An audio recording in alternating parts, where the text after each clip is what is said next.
We are going to call this regular meeting of the Martin County School Board to order. We will now have Pastor Mike Della Fave say an opening prayer, followed by the Pledge of Allegiance.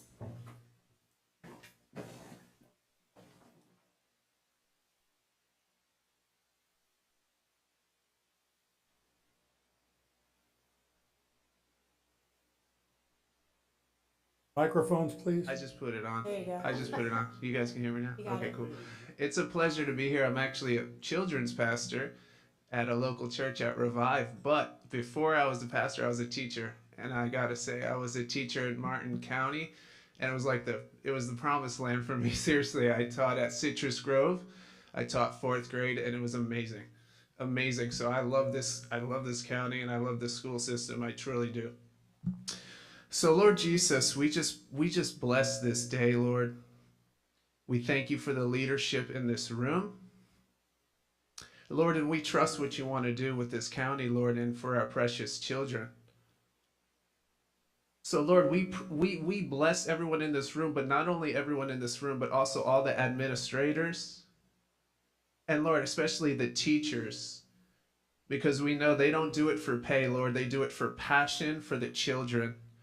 So Lord, we bless all the teachers, all the nurses, all the administrators, Lord. We bless them all, Lord Jesus, and we ask that you comfort them and you guide them. And Lord, we ask that you just give a love for the kids, because at the end of the day, this is just about the kids. And Lord, we just bless the kids right now. And Lord, we know that your word says that not only teach them head knowledge, but teach them how to live. And if we teach them how to live, they'll remember it for the rest of their life. So, Lord, we thank you for today. And Lord, we bless this county in your mighty name. Amen. Amen.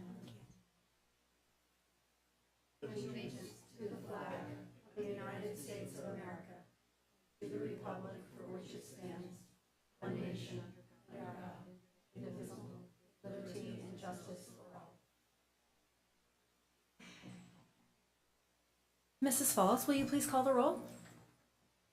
Mr. DiTerlizzi, Here. Mrs. Roberts, Here. Mrs. Powers, Here. Mrs. Pritchett, Here. Mrs. Russell, sorry. It's okay. I'm here. Thank you. Do I have a motion to approve the agenda with item numbers 3.06, 3.07, 7.05, 11.01, and 11.02 move to action? And the agenda with the following items also added: 7.09, 22, or 7.10, 18.13, items updated, 3.03, 3.10, 3.11, 3.12, 3.13, 3.14, 3.15, 3.16, 3.17, 3.18, 3.22, 3.23, 3.24, 3.25, 3.26, 4.02, 4.06, 7.01, 9.01, 9.02, 9.03, 9.04, 18.05, 18.12, items removed, 18.07. So moved, Roberts. Second. Thank you. I have a motion by Ms. Roberts, a second by Mr. DiTerlizzi. All those in favor? Aye. Aye. Aye. Any opposed? Motion carries unanimously. Can you please repeat the ones that were moved to action, please? Yes, that's going to be 3.06, 3.07, 7.05, 11.01, and 11.02. Thank you. All right. Move approval of the action agenda with those five moved to, the consent agenda with those five moved to action. Thank you. I have a Second. motion by Ms. Roberts and a second by Mr. DiTerlizzi. All those in favor? Aye. Aye. Aye. Any opposed? Motion carries unanimously. All right, next up, we will have our district update with Derek Lowe.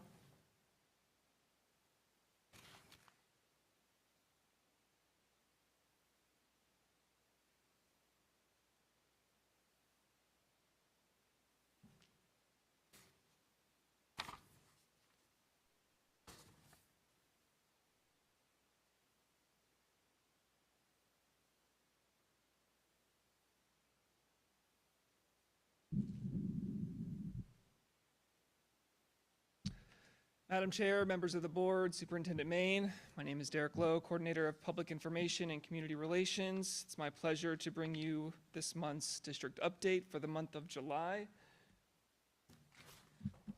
First off, introducing a new acceleration option for secondary students in Martin County, including those who currently attend charter, private, and homeschool. The Martin County Virtual School is a new, innovative, local chapter of the Florida Virtual School where online classes are taught by Martin County School District teachers rather than traditional Florida Virtual School teachers. Here for the upcoming school year, there will be 4 courses offered. Those include HOPE, which is Health Opportunities Through Physical Education, Driver's Education, Spanish 1, and Spanish 2. It's important to know that the Martin County Virtual School is for accelerated options only, meaning that students will not get an off block from their traditional schedule by enrolling in a course offered by the Martin County Virtual School. Instead, these courses will be completed on top of a student's traditional schedule to accelerate or even catch up on their path to graduation. Martin County Virtual School teachers will be holding office hours each weekday in the afternoon from 4 to 8 p.m. with one-on-one assistance as needed, similar to a college professor. If you're interested in signing up, you can visit our website, martinschools.org. We're excited to share with everyone a sneak peek inside some of our newest additions to our district campuses. In this video I'm about to play, you'll soon see South Fork High School's new athletic complex, media center, and front office spaces. The project was funded by the half-cent sales tax increase approved by voters in 2018 here in Martin County. Thank you. The new gym is expected to be ready in time for the Bulldogs' first volleyball game coming up next month. We're so grateful to partner with the citizens of Martin County to be able to enhance our schools, providing our students with some of the best facilities in the immediate area. Also in this video is a sneak peek inside Stewart Middle School's new administrative building and media center. This project was funded with money from the district's capital budget and provides a new and improved space for students and staff, ensuring that they're equipped with the most up-to-date facilities needed to succeed. Let's take a look at some of the new spaces now.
Recently, WPTV News Channel 5 highlighted the success of just one of our Martin County graduating seniors, Brian Lopez, who graduated from South Fork High School and earned a certificate for the school's medical academy, is now employed here in Stewart by Evergreen Private Care. Let's take a look at how the district's programs are preparing local students for life after high school and the newly formed workforce pipeline that employers in our area are planning to take great advantage of. Remember to wash your hands, use hand sanitizer, utilize gloves when necessary. Brian Lopez is participating in new employee orientation at Evergreen Private Care in Stewart. 98. He just graduated from South Fork High School, where he took part in the medical academy. The hands-on, I would say. It really puts you through a different perspective. He learned what it takes to be a certified nursing assistant, or CNA, and earned his state license. The certification I felt really prepared for it. I passed it, no problem. Now all he needed was a job, and that's where a newfound partnership comes in, thanks to our story just a few months ago. WPTV had done a special on South Fork High School's CNA program, and I just happened to see it one afternoon. They're learning everything from patient care to performing procedures. And I was very intrigued at the idea that we had a feeder pipe, essentially, of a workforce right here within our school district. Owner of Evergreen Private Care, David Snyder, went right to the school board to connect him with the medical academy teachers and get access to a new pool of potential employees. We were thrilled that he came here. We're so appreciative of the CNA instructors at South Fork High School. Superintendent Michael Main says this is exactly what he wants to see the school district foster in the community. If we're saying that they're going to be workforce ready when they graduate, then I don't want them leaving and going to other towns or locations. We want them to be workforce ready for Martin County. That was good. I would just recommend next time maybe going a little bit higher. So while this may only be day one, Brian already has his sights set on the future. I want to go to my RN, and my RN is next. And then from there, I do want to become a nurse practitioner. And Evergreen plans to recruit from the medical academy programs at all three Martin County high schools. Brian will see his first client this weekend. In Martin County, Stephanie Suskind, WPTV, News Channel 5. Remember to wash your hands, use hand sanitizer. And last but certainly not least, Jensen Beach High School's Entrepreneurship Academy recently hosted its inaugural Incubator EDU Final Pitch Night competition. Throughout each school year, students in the Entrepreneurship Academy work to find a problem worth solving and then build a business creating a solution to said problem. During Final Pitch Night, students presented their unique ideas to local business leaders in our community and answered questions to determine if their business was worthy of investment. Let's watch a quick recap to see which business idea claimed the top prize.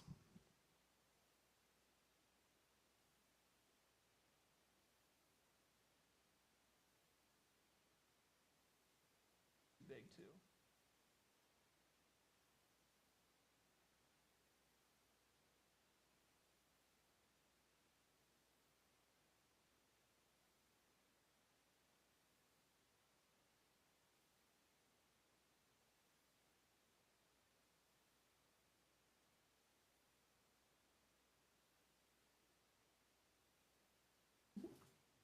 He was.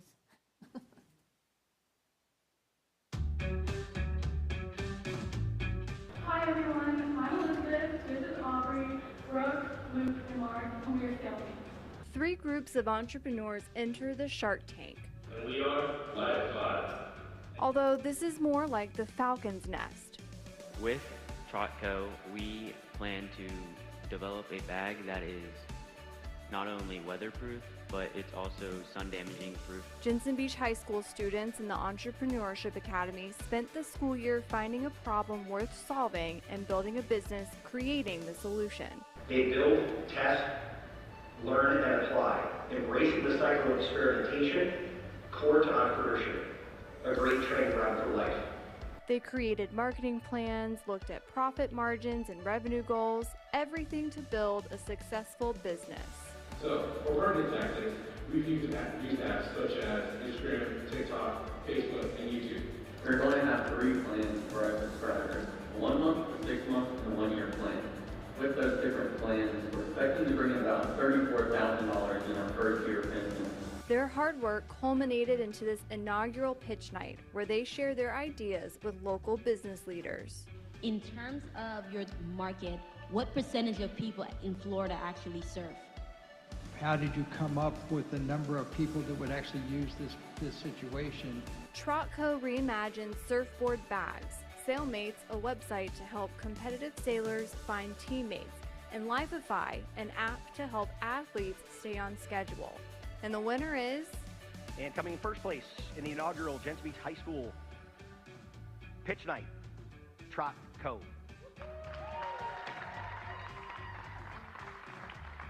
They might not have all left the tank with a deal, but each one is walking away with valuable knowledge to become a successful business owner.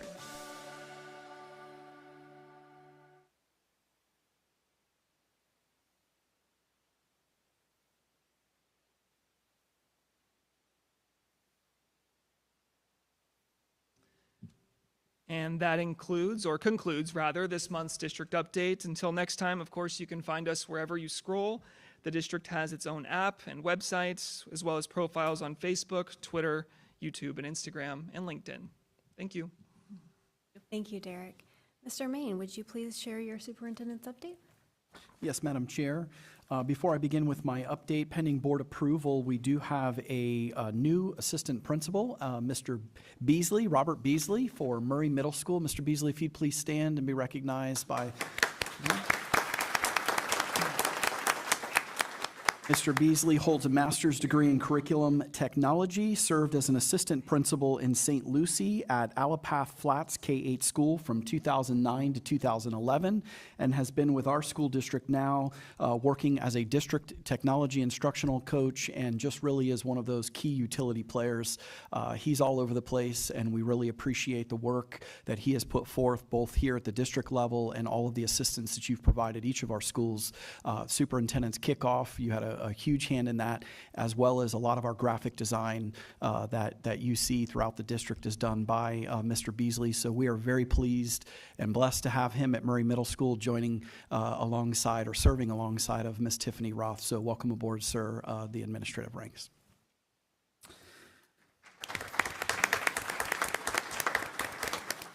Earlier this month, the Florida Department of Education released the results of Year 2 of the Florida Assessment of Student Thinking, otherwise known as FAST. Mr. Main, I believe we're having some technical difficulties. If you could hold off for just a few minutes. No problem. Thank you. I don't think they have it. It's not going this. Yeah.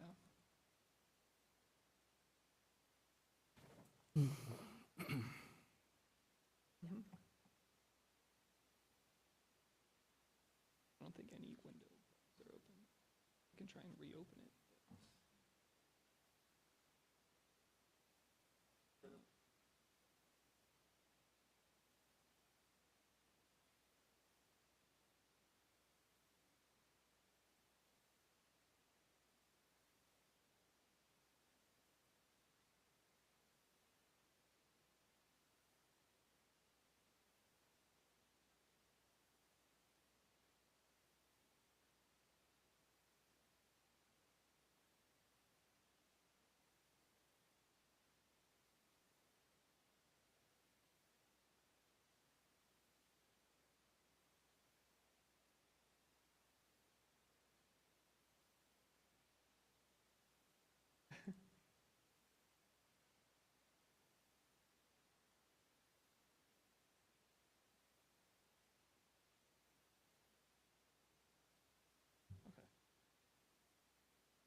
Happens.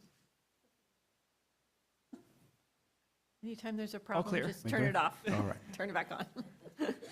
You were just trying to save my voice a little bit. I appreciate it.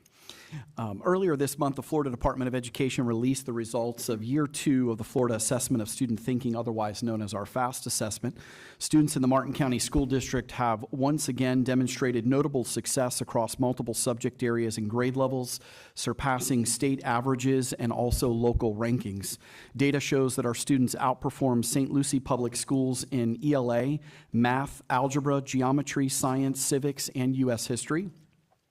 Rankings also show the district outperformed Indian River County schools in algebra, civics, and writing, and outperformed the Palm Beach County School District in math, algebra, geometry, science, civics, and U.S. history. With these rankings, the Martin County School District ranks number 1 in Palm Beach County and the Treasure Coast in algebra, civics, and writing. Our students are also outperforming the state average in math, algebra, geometry, writing, science, and civics as combined. Please join me in congratulating the hard work of all of our students and our staff. It is a true testament to our teachers as well as our administrators in each of those buildings. Thank you. It is of note that English language arts continues to be an area of focus for the school district, an area that the team knows we need to put more priority and emphasis in. It is not acceptable for our students to be performing where they are at in ELA, particularly in 4th grade and 5th grade, respectively, for math. So we'll work on those areas, and the team is hard at work at putting a plan in place to assist our schools, and I know our administrators are focusing on those areas as well. We are currently waiting on the state board to make their final determination on school and district grade calculations. As soon as that happens, we will be very proud, hopefully, to put that information out at the end of this month. Although we just received the FAST assessment data for 23-24 school year, it usually takes some time to find out which of our students have earned perfect scores on their tests.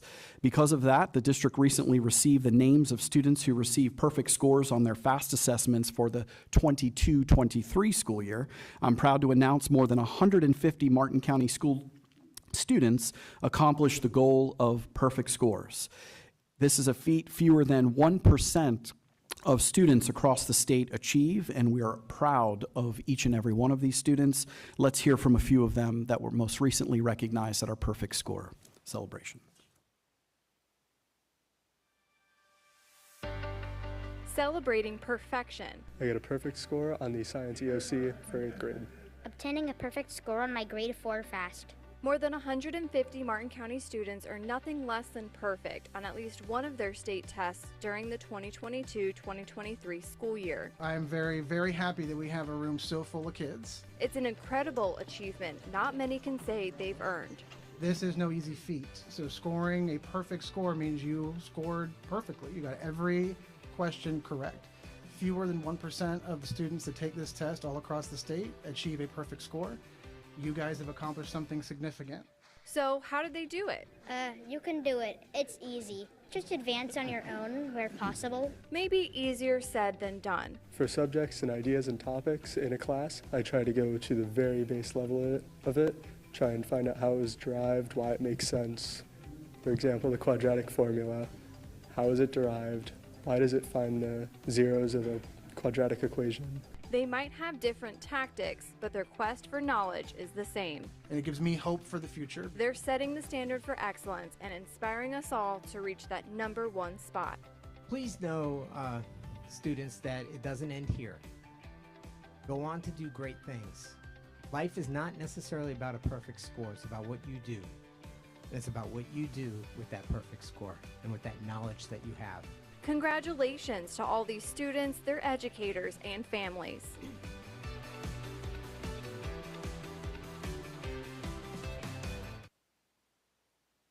I was doing well till he said quadratic equation. I'm not sure I would get a perfect score myself. As you may have well heard by now, all Florida schools must comply with new start times by the 26-27 school year. Earlier this year, the Martin County School District voted to adopt the new start times early, beginning the upcoming 24-25 school year. In order to be in compliance, start times for the Martin County School District were adjusted by just 10 minutes. Because early adoption, the district has been awarded roughly $60,000 in grant funding, which we will use towards a new bus app where parents will be able to track their students' on-time arrivals of their bus, or if the bus is running late, they'll know that as well so that they could adjust their time arriving to the stop and not have to worry about where they're at. They can just click of a button, track the bus to and from its location. Let's watch a brief video to learn more.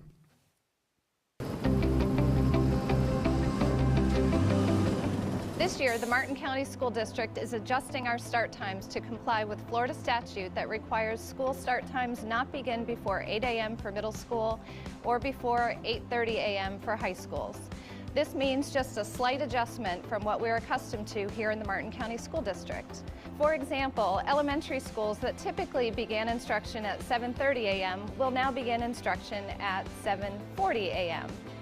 Middle school instructional start times will begin at 9:20, and high school start time will begin at 8:30.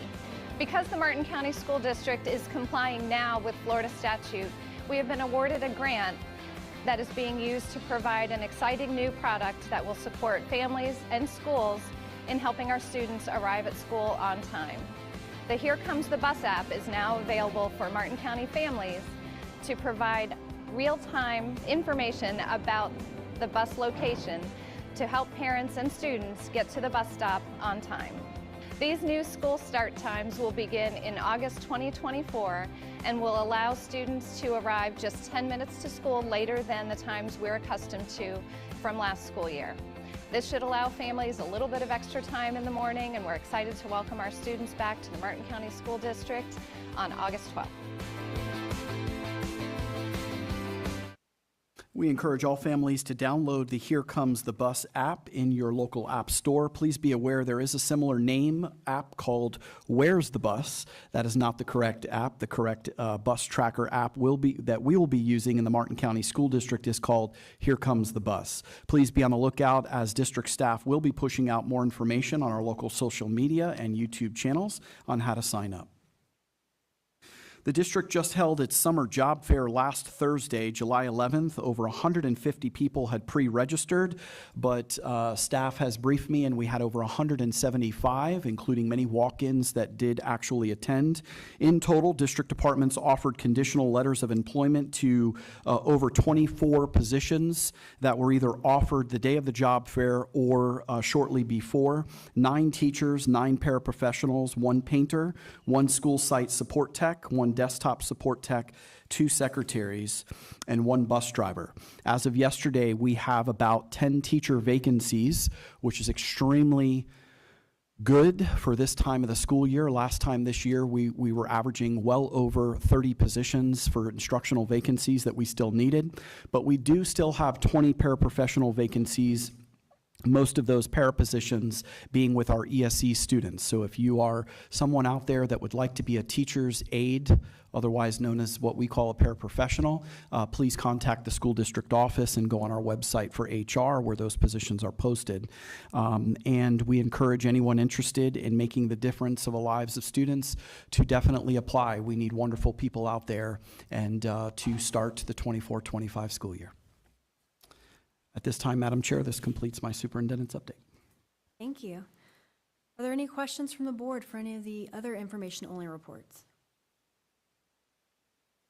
Yes, Ms. Pritchett? Superintendent, would you just update our union, our MCEA dates and things if we have anything to report? Yes, ma'am. We did receive a list of dates last week from the union, so we're happy to begin scheduling those meetings with the union, the MCEA Teachers Union. It is the board's definite position that we will try to begin negotiations almost effective immediately based on those dates. And it is also the goal of the board and myself to have a contract to the teachers hopefully at the latest, end of August, beginning of September is definitely the goal. Things definitely happen as we begin working through that process, but that is the commitment from the board and myself. And AFSCME, our non-teachers union, also, we're in the process of getting a list of dates from them and the same level of commitment so that we are not, we're getting out ahead and getting both bargaining unions contracts as quickly as possible. Thank you. Any others? Seeing none, we will move on to public comment early today. We can go ahead and get started, and if anyone comes in, they can join us at the end. Citizen input is vital to the improvement of our district. Most times your remarks may be listened to without comment from the board members or superintendent. This does not mean they are heard with any less intensity or concern. Where appropriate, the superintendent and staff will investigate your comments and report back to you and the board with an answer. We thank you for taking the time and having the concern to make our district better. Your presentation to the board should not exceed 3 minutes. Letters or statements from others not present can be given to our clerk, who will be sure that each school board member and the superintendent receive a copy. To keep our records straight and authentic, our policy does not permit you to read the statements of others into the record. First up is Lynn Barletta.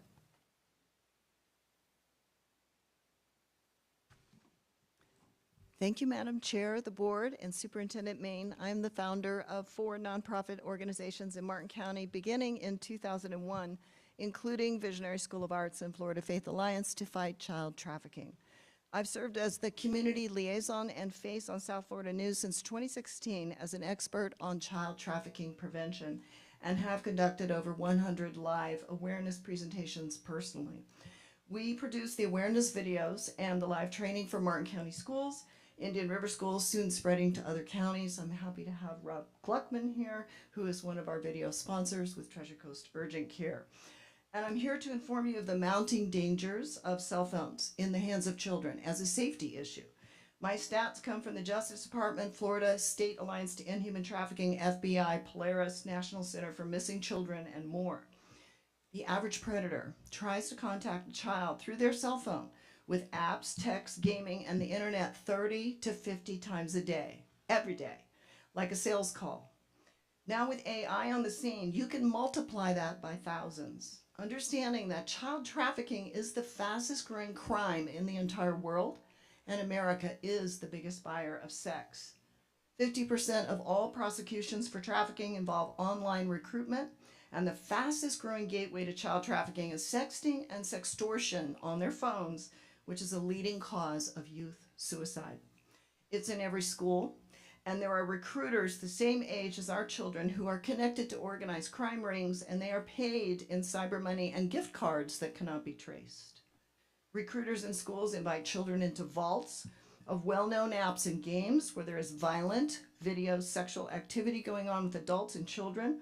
We just helped to rescue a child from a vault, not in this county, but a recruiter had invited a 14-year-old into a vault. Her grades dropped. She stopped communicating with her family. She became depressed. She exhibited all the signs of a child being trafficked physically. And with our help, the family recognized what was going on with her just as her 7-year-old little sister was being invited into the vault. BBC just reported that a school in England reported over 200 children in this vault as young as 9 years old from one school. This is worldwide. In Martin County, largely due to awareness of the last year and a half, there have been 10 arrests, including 2 Martin County high school teachers arrested for sexting, a high school janitor arrested for child porn, the worst the sheriff had ever seen. And there are 5 more men arrested for child porn. 4 of them had porn as young as infants. And a woman arrested in Palm City for recruiting and trafficking across the state of Florida. That's all happening because of awareness, but we must stop cell phone usage in schools, inform students, staff, and do our best to get this information to parents so they can actually make informed decisions. Am I at the end of my 3 minutes? Okay. Yes. Well, I really want to say that this is a safety issue, and I encourage you to continue to stop the cell phone usage and do what you have to do because it'll save lives. Thank you. Thank you. Michael Chirwa.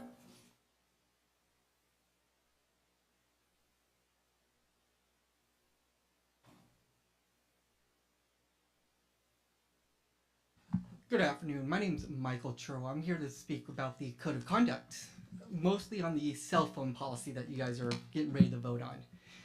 I received a copy of the Code of Conduct for the 24-25 school year, and it's 106 pages long.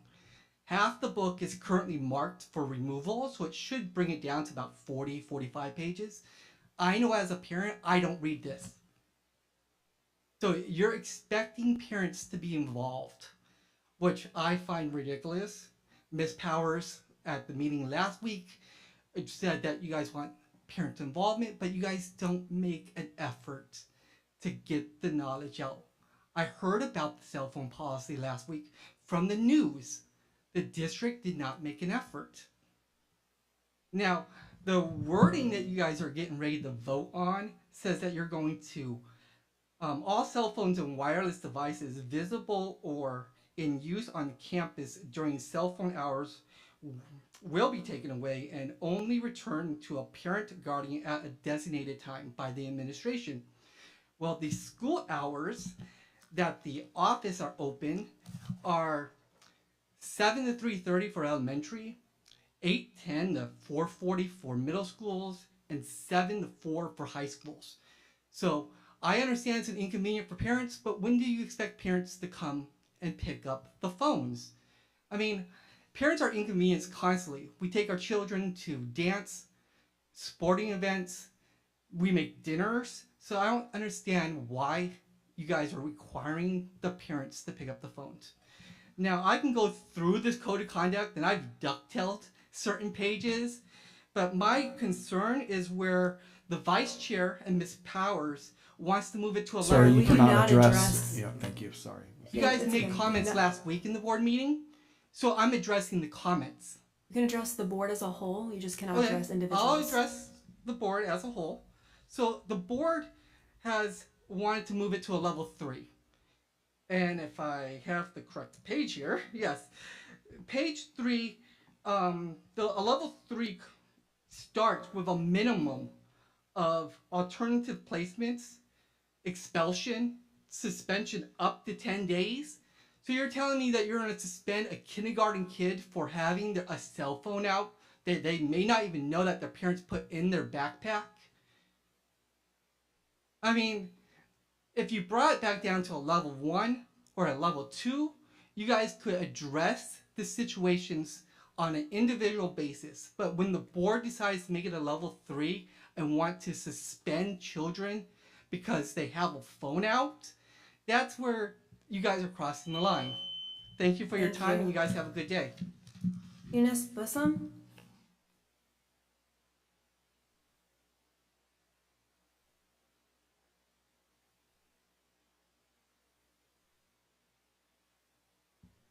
Hello, Superintendent Maine and members of the school board. My name is Eunice Bussum, and this year I will have all 5 of my children in the Martin County School District from high school to VPK. I'm here to speak in favor of the Code of Conduct potential changes regarding cell phones visible or in use on school campus during school hours. My 8th grader at Hidden Oaks spent most of the school year without a phone at school or home because she broke it early on in the school year. She was just fine all year, and I love not having her involved in all the drama that comes along with kids texting each other or being on social media. We had a plan every day when she left for school, and if for some reason she needed to reach me the office was more than accommodating. She'll be a freshman in a few weeks here, and still has no phone, and she's better off without it. There's absolutely no need for a student to have a personal phone during the school day. We all survived without personal phones during the school day and are probably better off for it. Phones have become too much of a distraction and are used inappropriately by kids both on and off school grounds, as we just heard. I've heard numerous stories of kids using them to cheat on tests as well as bully other kids, and I'm sure that's just the tip of the iceberg. Please do whatever needs to be done to keep them out of sight and use when the kids are at school for the sole purpose of learning. Thank you. Thank you. Dick Landrum?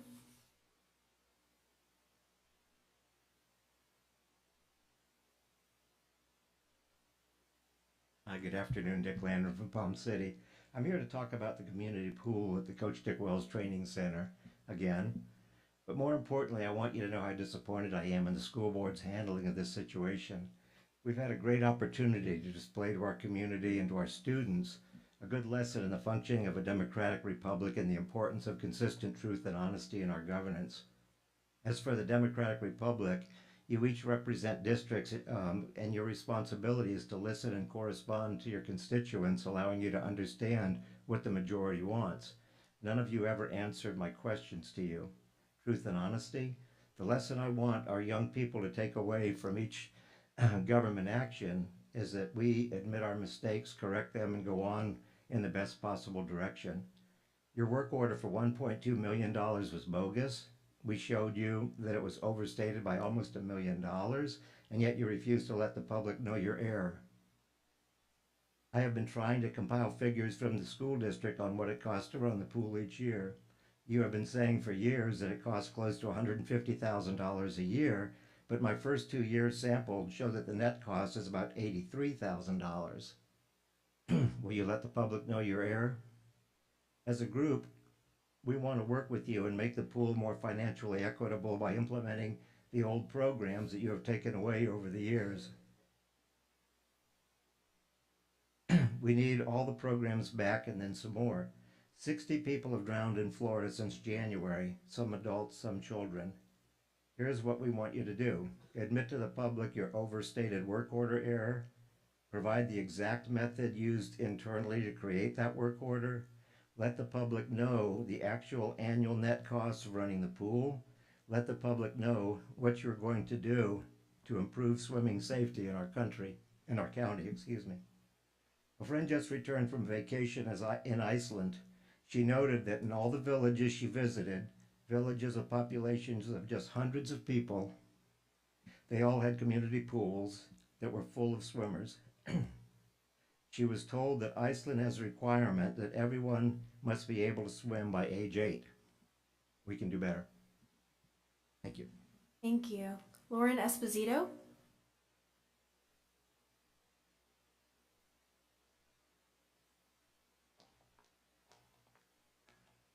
Hi, Superintendent Michael Main and the school board. I just wanted to say, as a parent, I have my boys here. They are going in 5th grade and 2nd grade, and I'm just so pleased with the schools. You guys are doing a great job. I want to say thank you. And also the state assessment tests, the scores are amazing.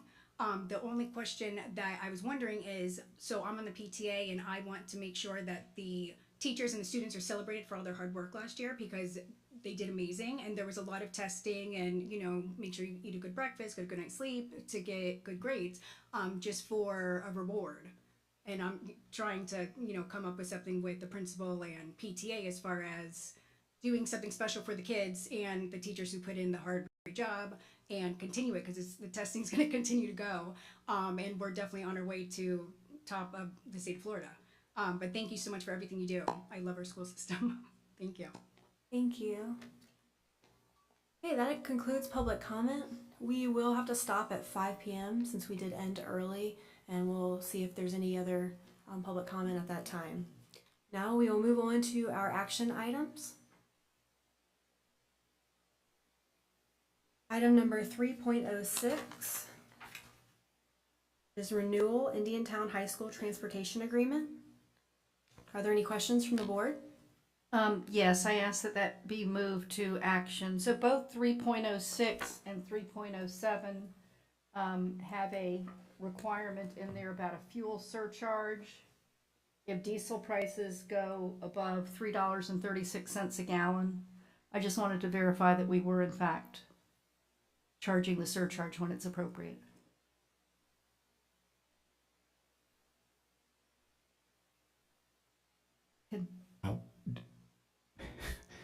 I was looking over there to see if Mrs. Spires is here, but if Dr. Miller knows, is Ruth back there?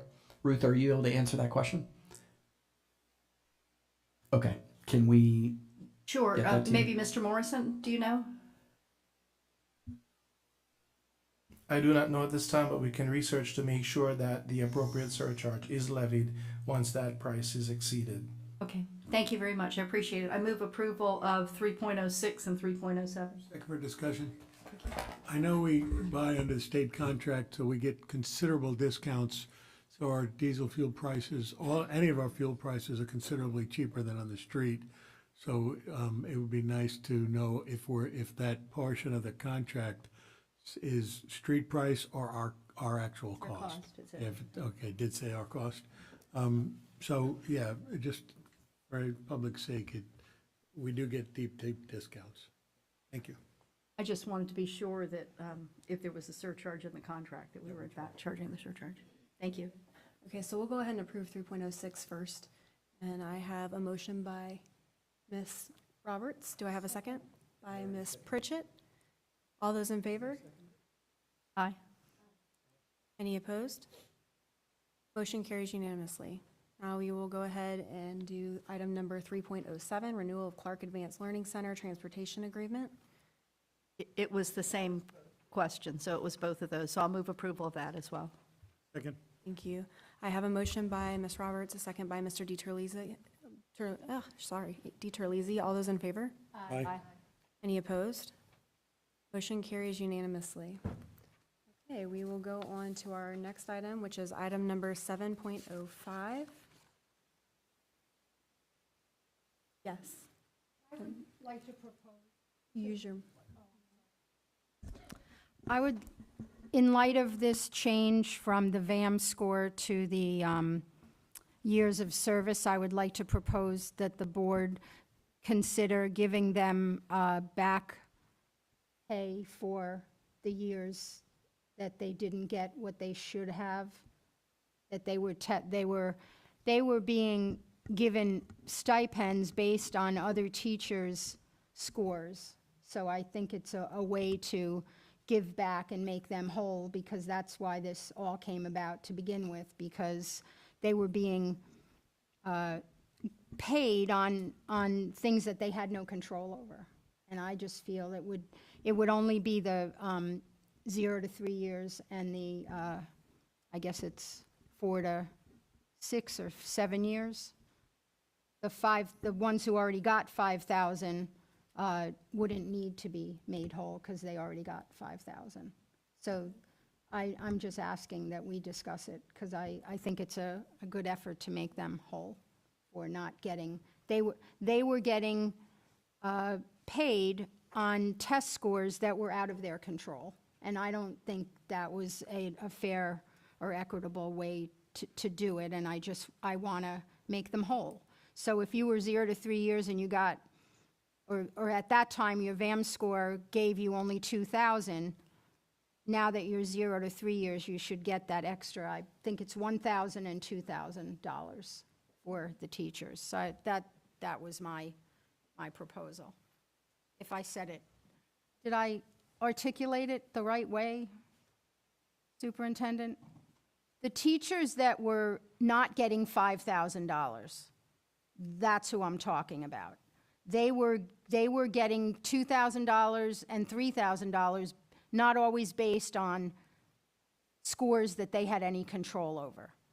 So give them the difference that they would have had if we had this in place to begin with. Yeah, I'm concerned just a little bit about how we would do that, considering they were paid on a totally different system. It was a totally different, VAM is totally separate from years of service. Right. So I'm just not sure. We will do whatever the pleasure of the board directs, but I'm just concerned on how we would go back. Excuse me, I'm not feeling well tonight. I'm just concerned how we would go back and do that. Ms. Roberts? Sorry.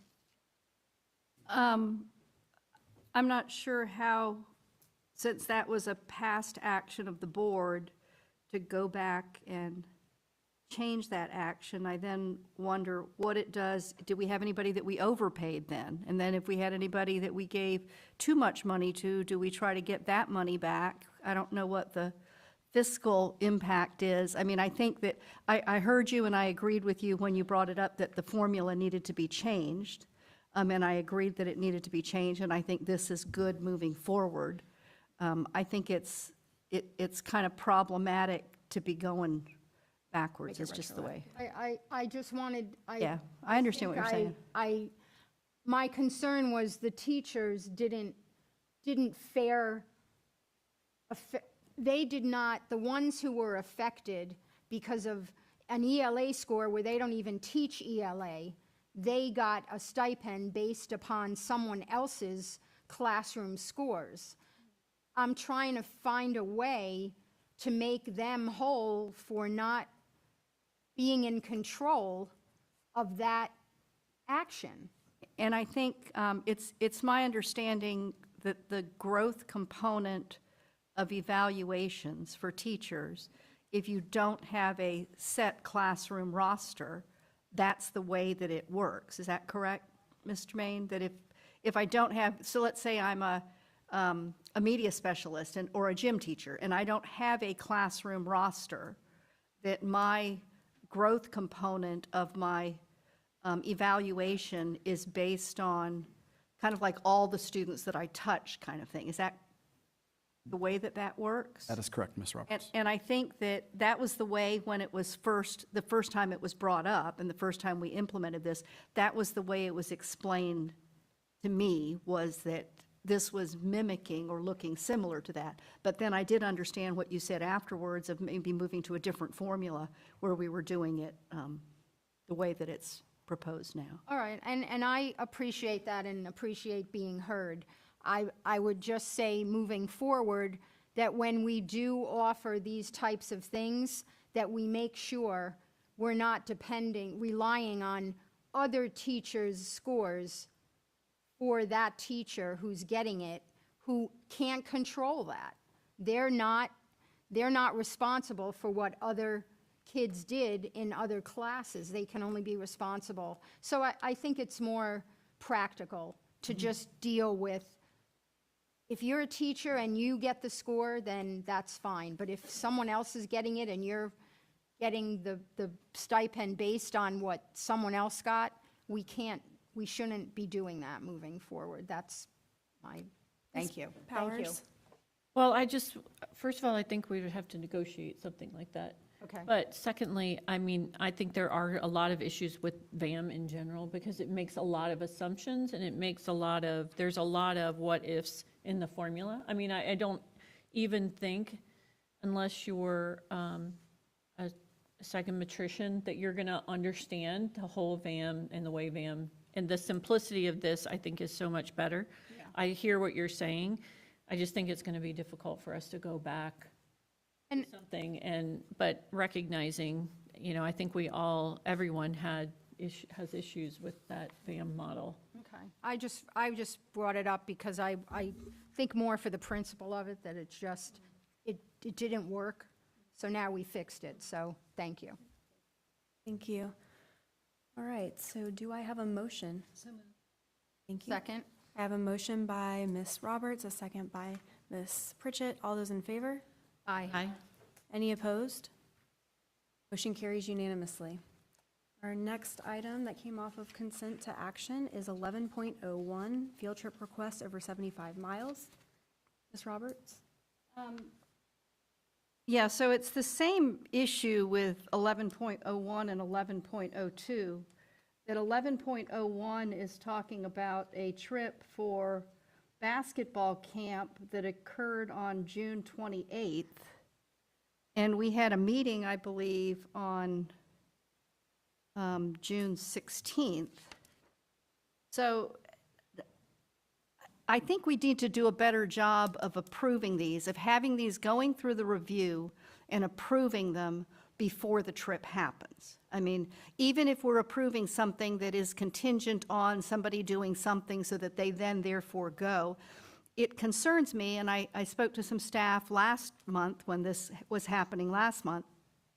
It concerns me when we're approving something that we had the ability to approve beforehand and we didn't. So then it didn't go through risk management. It didn't get any of the scrutiny that it should have gotten. Instead, we're just rubber stamping it afterwards and hoping that nothing bad happened on that trip. I mean, and I think that, you can't convince me that on June 16th that nobody knew that this was going to be happening on June 28th. And the same thing with the second item on 11.02, the Skills USA National Leadership Conference that happened on June 24th. It was a trip to Atlanta. I mean, I just have a hard time wrapping my head around 8 days before the trip, nobody knew that the trip was happening, but I think those things, I just wanted to bring attention to that and say that, I really think that we need to clean that up and not be doing it that way. Thank you, and I'll move approval of 11.01 and 11.02. Second. Okay, I have a motion by, and we'll be approving 11.01 first. I have a motion by Ms. Goodness. I'm Lee. Yes, Ms. Roberts, and a second by Mr. DiTerlizzi. All those in favor? Aye. Aye. Any opposed? Motion carries unanimously. The next one we will approve is 11.02, out-of-state leave requests. And I have a motion by Ms. Roberts and a second by Ms. Pritchett. All those in favor? Aye. Any opposed? Motion carries unanimously. All right, we will move back to our agenda. Item number 18.01, school board travel. There is none at this time. Item number 18.02, transportation bus routes, school year 24-25. Are there any questions from the board? Move approval of 18.02. Second. I have a motion by Ms. Powers, a second by Ms. Pritchett. All those in favor? Aye. Aye. Any opposed? Motion carries unanimously. Item number 18.03, Mental Health Assistance Allocation Plan per Florida DOE. Are there any questions from the board? I do have one question, and I'm sorry, Dr. Aaron Dozie, Okay. right? That I didn't bring this up with you before, but I know in the past, besides approving the mental health allocation plan, it's been the practice of this board to approve an overall mental health plan, or at least have one available that shows all the resources from all of our partners. I don't know if you've had a chance to see that, but I'd like to share that with you, and maybe we could bring that back to the board, because I know that the allocation that's coming from the state, this is the report that is what we're doing with the state's money, but I think it's helpful for the community to understand that the state is putting in money for something, but we do need all the additional partners and all the other people that are willing to step up and do something, and the assets that we're doing from the general fund or whatever, so that people understand exactly what that overall plan looks like and exactly how much that actually costs and how much the district is spending. So, but I'll move approval of 1803. Thank you. I have a motion by Second. Ms. Roberts and a second by Mr. DiTerlizzi. All those in favor? Aye. Aye. Any opposed? Motion carries unanimously. Item number 18.04, Proposal Implement TAP, Transformative Action Program in Middle Schools. Are there any questions from the board? Move approval of 18.04. I have a motion by Ms. Powers, a second by Ms. Pritchett. All those in favor? Aye. Aye. Any opposed? Motion carries unanimously. Item number 18.05, Strategic Plan. Are there any questions from the board? Seeing none, do I have a motion? Second. I have a motion by Ms. Pritchett, a second by Ms. Powers. All those in favor? Aye. Aye. Any opposed? Motion carries unanimously. Item number 18.06, K-12 Uniform Assessment Calendar, 2024-2025. Are there any questions from the board? Seeing none, do I have a motion? Second. I have a motion by Ms. Pritchett, a second by Mr. DiTerlizzi. All those in favor? Aye. Aye. Any opposed? Motion carries unanimously. Item number 18.07 has been removed, so we'll be moving on to item number 18.08, Proposed Charter School Renewal Agreement, Indian River State College. Are there any questions from the board? I have one. Yes, Ms. I know on, and I don't want to refer to a page number because there's different versions of this, but on item number, or section 3, paragraph F, numbers 2 and 3, which talk about annual enrollment, there's some deadlines on there about enrollment capacity and reporting to us as the sponsor, which are March 1st and June 1st. And what I would like is on the page that talks about section 3,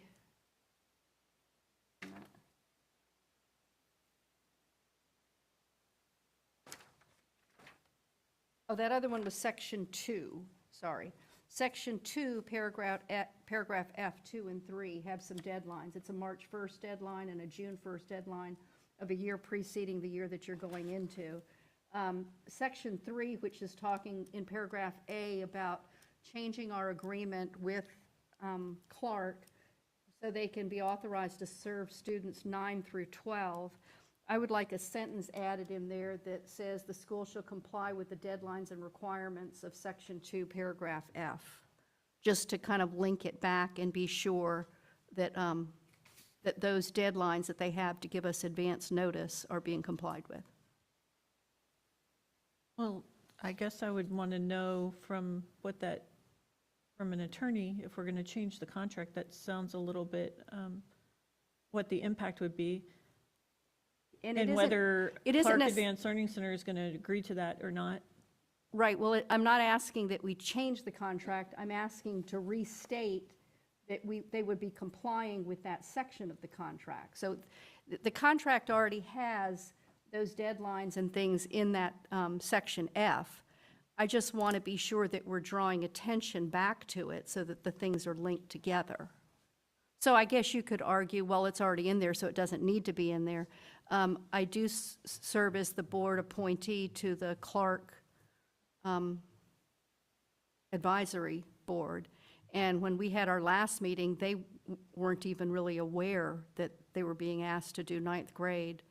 But my concern is that I just want to be sure that everybody's on the same page, that if on one section it's saying that you need to give us enrollment numbers and what you anticipate your enrollment to be, that everybody's looking at that page as well as the other page. Well, the principal is here, I believe, from Clark. Okay. Yes, would you like to come forward?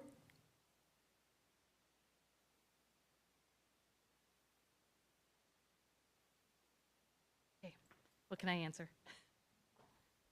So I guess you're hearing what those deadlines are. Do we need to change the contract to add that language? You're aware of that? Right, so my understanding is the notification of proposed enrollment is related to FTE funding because they front load our FTE estimates and funding. So we have to give kind of our best guess number by those deadlines, which we submit, our finance submits that over to the district and always has. The physical enrollment increase with grade 9, because we're considered a high-performing charter, there's some exceptions to being able to increase your enrollment capacity, and so we would be within those guidelines for increasing our overall from the traditional 250, which when we opened the school, we were at 200, so we've always kind of crept up a handful of kids as the demand is needed. And how many students do you anticipate coming to ninth 275 grade? to 300 for next year. Well, for this year, so if this Or is, for if the this is approved, this would be 24-25 school year. Yeah. And we For just the- hadn't been recruiting for ninth grade. This was something that our governing board had been interested in, but because we didn't have it officially in the, an approved contract to add a grade level, because that deadline was March 1st, to be able to submit for just kind of outside a contract as a high-performing charter at a grade level. That we didn't start, because we missed that deadline, we didn't start recruiting. So what I discussed at management board was that, yes, we hadn't opened up applications to ninth grade, advertised for ninth grade, because we were awaiting the official approval of the charter renewal. That Right. now was this meeting. So when you're saying the estimate is 275 to 300, is that 24-25, the year that's starting now? Yes. The starting with August 12th, yes. With August 12th, your estimate is 275 to 300, and those are the numbers you gave us on March 1st? For So March FTE, 1st? I'm looking to see, I don't know what the numbers were submitted there, because that comes out of our finance. So we would, in order to accommodate adding the ninth grade level. So if that was not submitted, my understanding is that whatever was submitted, that probably was around the 250, because that's what we usually carry as our capacity calculations for our proportionate share. It would be based on 250. When the real numbers come in, it's going to be more of a 275 to 300 because of adding the grade level. So just so I'm clear, so we're adding, this request is to add ninth grade for this year, like the Correct. school that starts in a month? Correct. But the FTE numbers that were given to us in March, did they include the ninth grade? No. I don't believe, I'm Those are looking this way because I think Carter has the access to that. We budgeted on the 250, that's what we received. They didn't obviously have the approval to go above the 250, because the 250 was always seen as the cap. So we budgeted on 250, which is what we received by that deadline. Right, so I'm just trying to keep you in compliance with the contract, that if you're giving us an estimate in March, your estimate that you give us in March of 2024 is for what your enrollment is for the 24-25 year. What we're projecting enrollment to be. Correct. It's an So estimate. at that time, that's what we were projecting the enrollment to be. And then the conversation was that when we submitted for this charter renewal, because our charter was up for this school year, wanting to add in the additional grade level, which therefore would increase enrollment capacity. So when our next call for projected enrollment comes, because it's a couple times a year, we would be submitting that our numbers have increased based on the new contract and adding the 9th grade.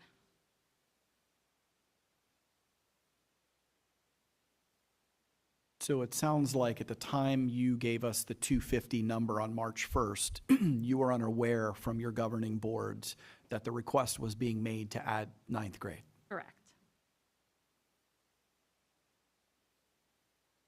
And that's the situation I'm trying to avoid. I'm trying to avoid that situation where when we know what the FTE number is, what the projected FTE number, what the projected grade levels are, that we're knowing in March and then again in June for what's going to happen starting in August. So 6 weeks, like your second June, July, well, 2.5 months. So the second deadline is June 1st. Because if the June 1st date, and I look to Mr. Morrison for this, that's the basis for the initial FTE payments. So the number, the 250 number is the basis for the initial FTE payments. Yes, Yet, Mrs. Arbor, that would be correct. And then on the 10-day count, or typically when we open school in August, and then the October count is made, if they're at 275, and that, assuming you approve this tonight, and they will be paid on the 275, they will be trued up to the 275. But as it is right now, because we received 250, that's what we budgeted on. And it's no different than what we do as a school district. And if we realize an increase or a decrease in enrollment after the 10-day count and then October, it's our FTE is adjusted as well. So we report that to the state, and then our budget is then adjusted as well. sure, yeah, I understand that. I'm just saying that as we plan for whether it's whoever's enrollment, as you plan for teachers, et cetera, that if you're using dates of the March 1st and the June 1st in order to figure out how you're going to open on August 12th, I think is the date that's been quoted, how you're going to open on August 12th, I can see next year it's not going to be a problem. I can see this year it's kind of like what's today's date? This is July 16th. So what is what problem is it creating? So what do we need to solve? I don't understand what problem it's creating, other than they're only going to get paid initially for 250 FTE, and then if their enrollment increases, it will be adjusted, and our count will be adjusted as well, and then they'll be compensated up or down based on what their true number is in October. So I don't understand if there's a problem that we need to solve, or? Well, I just think that you give us an estimate on March 1st, you give us another estimate on June 1st, and then whatever those estimates are what you're trying to get enrollment for starting at the beginning of the school year that's coming up right after that. Right. And at those dates, because we had not brought to get the approval of the charter renewal that reflected a new grade level, therefore some increase in student body and FTE, we didn't want to jump the gun with saying, hey, we're going to go for this, be overpaid, and then the grade level and the renewal not be approved. I don't understand that. Explain that to me. So when we submitted for the 250 back in March, that was the plan. That's what we've always done. We rolled it forward. In June, again, when they submitted, we didn't have approval to add a grade level. So if this charter renewal wasn't approved, we would still be looking at 250. Did you know in June that you were contemplating adding a grade level on June 1st? Our board had requested it, but not like they've talked about wanting to increase it, add it, but that was something that was with legal counsel.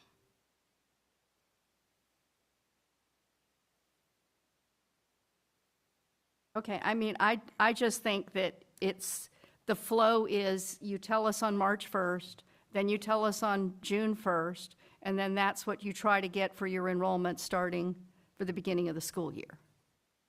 I just think that it's... So do you hold the school district to that same standard? I'm just curious, I think because I think what there's if a we have difference. like 100 kids on a wait list for a VPK classroom when we decide to open up, that we weren't contemplating that those children would be enrolled in our school?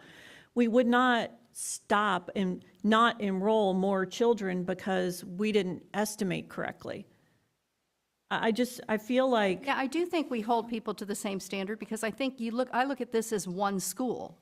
So I look at this as one school and not a district. So in looking at this as one school, the same way when we do choice, as you do choice and as you open seats, if you run out of your capacity for what you're doing, you estimate, you hire based on what your capacity is, what you think you're going to get for an enrollment, and you don't over enroll in those choice seats and say, well, okay, there's nothing I can do because I didn't know on.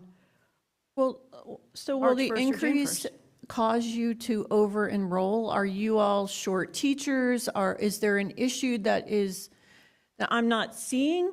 Like, because it really is their problem if they don't have enough teachers, or they don't have enough staff or chairs or tables or whatever equipment they need. I don't understand Okay, so why. let me try to make What it, the- let me try to make it a little simpler. If you're usually doing 250 and you're taking 50 additional students, if it's 50 students that you have not yet told are coming to your school, right? And I'm assuming, since it hasn't been approved, you haven't told 50 students that they could be coming to your school, right? I don't know where those 50 students are coming from. I don't know if those 50 students are coming from the Martin County School District, right? Then our estimates for what we have for FTE, what we've hired for FTE, or what we're attempting to hire for, our scheduling, et cetera, is based on using those additional 50 students.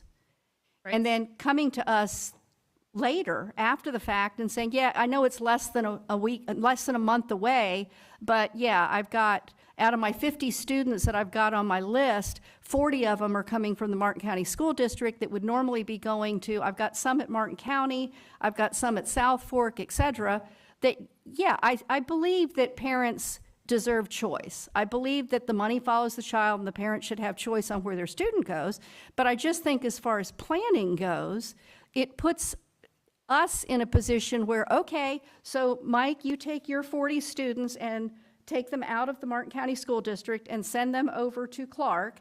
And now, Dr. Miller, I've got some seats that have now opened up in 9th grade. 14 of them are at Jensen Beach, and some of them are at Martin County High School. So do you want to go back to your, Lana, go back to your choice list and see who you have there? I mean, I just think it's like it's very last minute. It's very, I just don't think you do things that way. Well, we are continuing to enroll kids in choice programs now, if we have seats available, correct? In high school, we don't have any seats available, so what we're saying is we might be freeing up 40 seats, I mean, or 50 seats. I mean, but I don't know. Do we know how many of them are currently enrolled to be coming to Martin County? So I would anticipate that with the addition of grade 9, the numbers will run about the same as our other grade levels, that this year, probably close to 50%, if not a little over, have come from not from the 3 comprehensive high schools in Martin County. They've come out of homeschool, private school, other charter schools, out of area, et cetera. So I would anticipate that with the addition of 9th grade, those numbers would stay about the same, that we would be pulling from kids that are home, virtual, other non-traditional schools. And then you would be letting us know where these 25 potential students are coming from. Once this is approved, then we would open the application for 9th grade, and just as we do with our other students, you know, I've had kids on wait lists for the other grade levels that every time a student, you know, yesterday a child decided to stay at South Fork High School. Great, we went to the next kid on the wait list, we offer them the seat, and then if they're coming from home, as we accept kids off of the wait list, they go to their schools to be withdrawn. So do you have 9th grade kids on a wait list right now? Do not. We've put out an interest survey to our current families. We sent it out on Friday, knowing that this was coming on board agenda, said we have to wait for official approval. And so from that to our current families, we have 11 children who have said, or families who have responded that they would be interested if we have ninth grade. That was as of Pritchett? Friday. I think she can't tell us what she doesn't know. So that, the fact that they are asking for more capacity doesn't mean that they have 25 or 50 students to fill those spots. So they can't tell us, we're taking 3 from Southforth, we're taking 10 from Jensen. It's not applicable yet because the enrollment process hasn't begun. So they can't tell us what they don't know. Sure. I just think it's a planning issue for us, even if the superintendent says, I'll do whatever you want me to do, et cetera. I believe it's a planning issue because I think that in high school right now, with less than a month to go before school, that most ninth graders kind of know what classes they're going to take, what school they're going to, et cetera.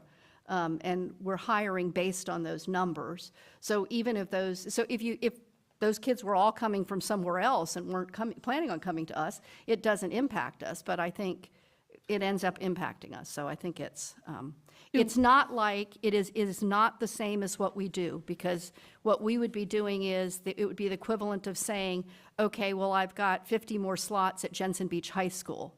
So therefore, I can take kids that would normally be going to Martin County and let them go to Jensen Beach High School, et cetera. And I would be moving people around, but they're already with the district. I've already got my hiring numbers based on that enrollment, and it's just a location of the enrollment that's moving around. So, I mean, I think so I'm not a fan. Thank you. So do we have, how are our wait lists and our choice programs for our high schools? The last I checked with you, Dr. Miller, we had like over 50 kids on the wait list at Jensen. I don't know if we do anymore, what those look like. Yes, good evening. Thank you. At this time, we do have a wait list for 2 of our high schools. We have some availability right now at Martin County High School, very limited availability, where we're constantly in contact with Principal Selvage. The other 2 high schools are actually over capacity at this point. So we're at a point where we're not taking additional students. Per statute, we do continue to allow students to join the wait list for any of the controlled open enrollment options. So at this time, we do have a wait list. I apologize, I don't have the exact numbers on the list. So the wait list is comprised of Martin County students that already have a seat at a school somewhere, correct? In some cases. Like I might be on the wait list to go to Martin County High School, and I'm currently enrolled at South Fork. Yes, for sure, that's correct. Correct? Not all the kids, No, though, not 'cause all I of know, them. I So- know there's quite a few kids from private school that are waiting to get into one of our high schools that are on the wait list. They want to go to Jensen or County or South Fork, and there's just not space available at this point. They're currently at a private school. I just think it's bad planning. Are there any other questions? Any other board members? I move approval of 18.08. I have a motion by Ms. Powers, a second by Ms. Pritchett. All those in favor? Aye. Aye. Any opposed? That would be me. All right, motion carries 4-1. And right now, we are going to stop, just so that we can check to see if there are any others that would like to have public comment at this time. Seeing none, we will move forward to our next action item. Item number 18.09, request approval to renew MCSD ITB number 1005-LD-2023 Athletic Trainer Sports Physical Therapy Services. Are there any questions from the board? I move approval of 18.09. Second. I have a motion by Ms. Powers, a second by Ms. Pritchett. All those in favor? Aye. Aye. Any opposed? Motion carries unanimously. Item number 18.10, request approval to renew Piggyback St. Lucie Public Schools ITB number 21-05 Dairy Products to School Cafeterias. Are there any questions from the board? Do I have a motion? Move approval of 18.10. I have a motion by Mr. DiTerlizzi and a second by Ms. Pritchett. All those in favor? Aye. Any opposed? Motion carries unanimously. Item number 18.11, request approval to renew Piggyback St. Lucie Public Schools ITB number 23-09, fresh produce and pre-cut packaged items. Are there any questions from the board? Move approval. Second. I have a motion by Mr. DiTerlizzi and a second by Ms. Roberts. All those in favor? Aye. Aye. Any opposed? Motion carries unanimously. Item number 18.12, requisitions to be approved for purchase orders over 100,000. Are there any questions from the board? Move approval. I have a motion by Ms. Roberts, a second by Ms. Pritchett. All those in favor? Aye. Any opposed? Motion carries unanimously. Item number 18.13, 2024-2025 Code of Student Conduct. Are there any questions from the board? Do I have a motion for approval? Move approval. Second. I have a motion by Ms. Roberts, a second by Mr. DiTerlizzi. All those in favor? Aye. Aye. Any opposed? Motion carries unanimously. Okay, next up is open to the board. Mr. DiTerlizzi, do you have anything this evening? I don't believe I have anything this evening. Thank you. Thank you. Ms. Roberts? I don't. I'm good, thanks. Ms. Pritchett? Dr. Miller, could you give a brief update of the Martin County High School pool? Sure, absolutely. Give Good us evening. Any information relevant to? There's actually a meeting, we have been, as the board is aware, having an exploratory committee that has been meeting. The committee is made up of members who have been here speaking before the board to hear the views of the members and to solicit input. We have heard ideas such as bringing students in over the summer to get lifeguard certified. Unfortunately, no members of the committee have been able to find someone who can do such training. So we have been exploring and investigating options. Mr. Seacrest will be working with an architect and a pool expert. I'll call, what's the right word, Mr. Seacrest? Consultant. Thank you. A pool consultant, an expert. I was a little bit close. Good, Monica. To take a look at the pool. So I just do want to be clear, there was never the staff never brought a work order before the board for work to be done. What we brought before the board were items that had been brought to staff by those at the Martin County High School pool. At that time, the pool manager who was there at that time, who had submitted work orders, who had submitted requests and work that needed to take place. So if I could allow Mr. Seacrest to just share what that information is, that we didn't submit hard bids, we didn't submit actual plans for the work. It was, let me have the technical terms. Thank you. So one of my fears was I started looking at the work orders. I'm thinking in my mind, these numbers could be large, they could be small. It's a specialized facility. We had actually a pool contractor from one of our contractors look at it and give us ballpark budgetary numbers. They weren't proposals, they weren't hard bid numbers. It was just something that we could present to the board so they knew kind of what range we were looking at for repairs that were needed and the costs associated. What we were moving forward with, in my discussions with Mr. Main and Dr. Miller, we are going to bring forward an architect with a pool consultant that has done pool facilities. They're going to investigate the pool we have now, the structures around them, the slabs around them, and give us a summary of what they think the condition of the pool is right now. And then with that recommendation, we can decide if the board wants to move forward with a proposal of scope of work to the contractors and get hard numbers on what that, all the above. At that point, it will become a real number, a real proposal that the board can decide what they want to do with it. But right now, we're just going to get a proposal of what it's going to cost to inspect that pool and get an expert opinion. Oh, couldn't see my light, sorry. So it's not just the pool that needs the work. It's the locker room facility or the changing area facility, the whole building all around, the fencing, all of the, is there truly, I don't know, I guess we'll find this out when we have someone go look at it, but is there an issue? I had heard something about the foundation of the pool that it sits on. But I guess I don't even want to bring those things up until I guess we get a professional opinion on the stability, if it needs to be reinforced from the bottom up kind of thing. Because somebody had said there's a crack in the pool. Is that true or not true? There's so many things My out there. understanding was the liner was installed in 2007 because there was a crack in the bottom of the pool. Now, no one has seen that crack since then.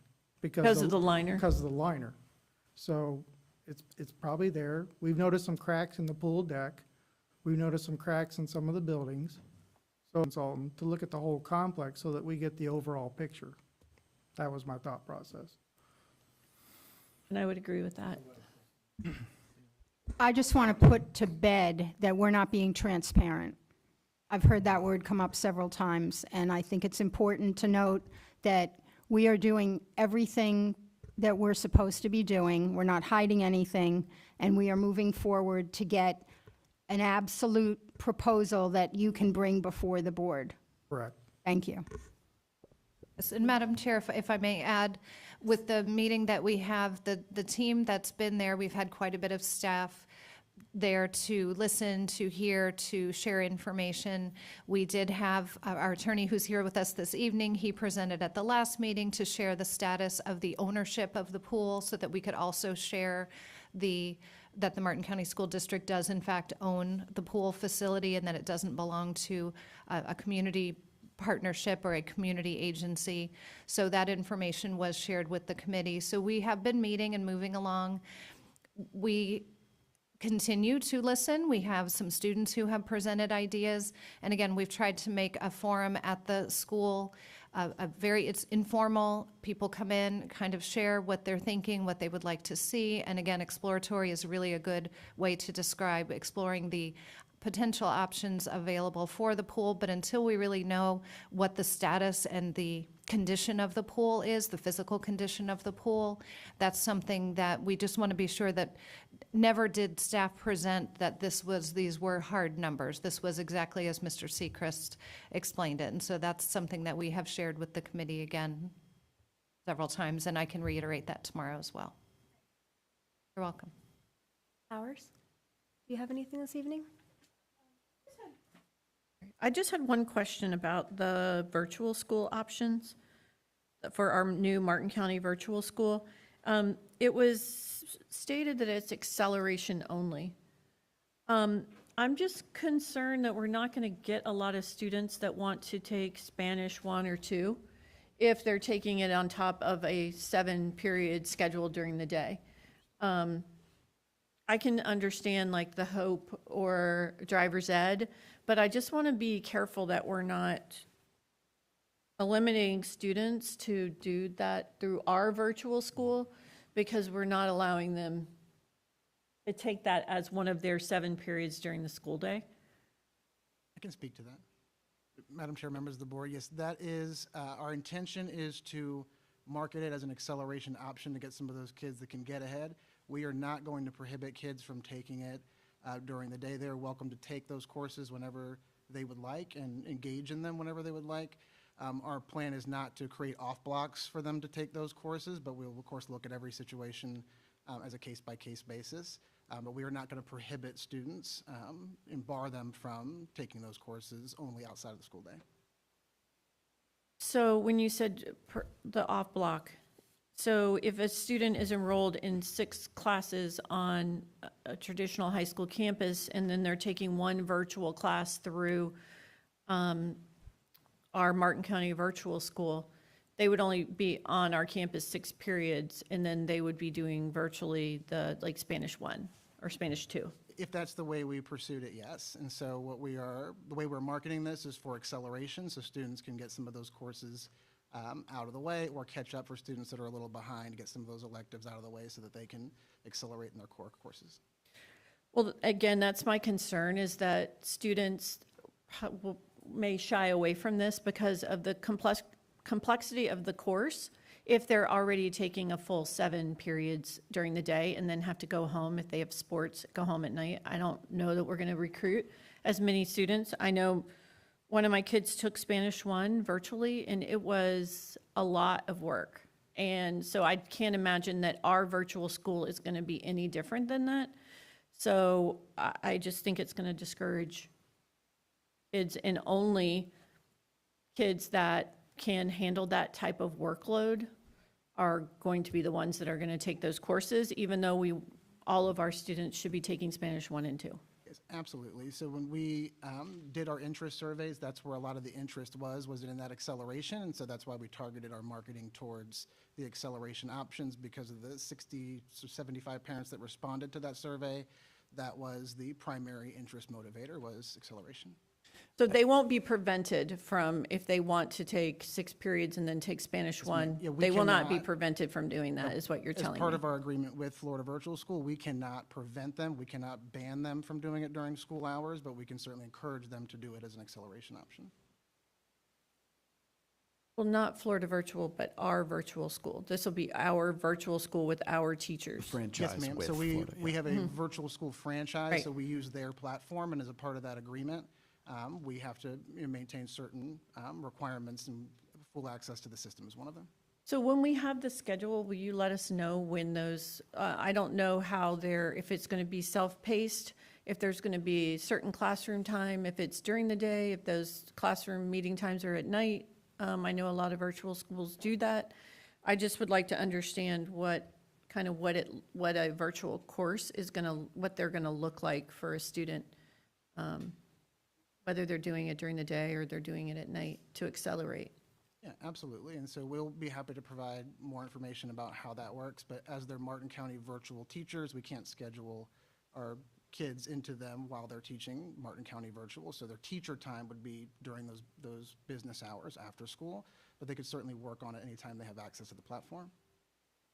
And we'll provide more information. I would think of it in terms of like a soft opening, because the vision would eventually be that we are able to capture some students back from homeschool as an option, whose parents wouldn't otherwise maybe be ready or prepared to be at home with the kids and provide an actual curriculum, but want them to still be a Martin County school student, that we would eventually have a full scheduling option as we work up to and build up. That's one of the things that I had brought up yesterday evening, is the opportunity to create part-time or half-time instructor positions or teachers that would give us the ability to have more flexibility within a student's schedule to provide more courses.